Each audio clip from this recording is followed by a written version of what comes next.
歡迎各位參賽者嚟到香港中文大學。好開心今日可以喺香港中文大學見到咁多位數理思維精英。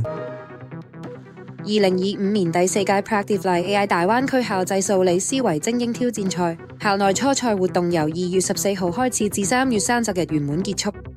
當中有嚟自大灣區5個城市，接近150間學校嘅參賽者一齊參與今次嘅盛事。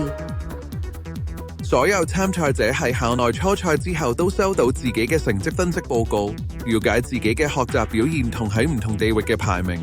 今日我哋將會同所有精英選手再嚟一場激烈嘅比拼。我哋一齊睇下校內初賽嘅情況。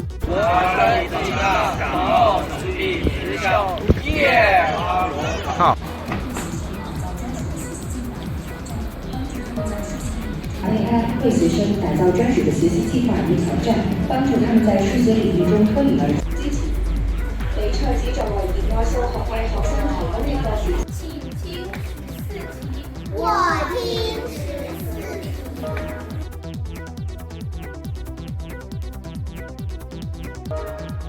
各位參賽者請注意，而家會朗讀比賽守則，請參賽者細心聆聽。所有參賽者將有50分鐘回答複賽題目。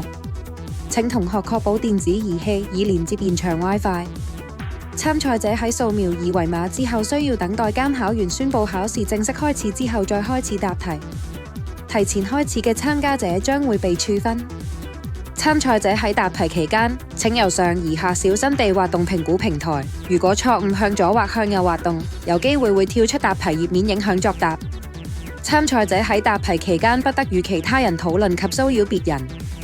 小學1年級至中學1年級參賽者不得使用計算機，中學2年級至中學6年級可使用計算機。如果參賽者於比賽期間需要去洗手間，請立即舉手示意，我哋嘅監考員會陪同你。完成答題嘅同學需要安靜等候比賽時間結束先可以離開比賽場地。如果有剩餘時間，建議參賽者覆查答題記錄，爭取最好表現。相信大家已經準備好，比賽會喺倒數後正式開始。5、4、3、2、1，正式開始 ，Let's go！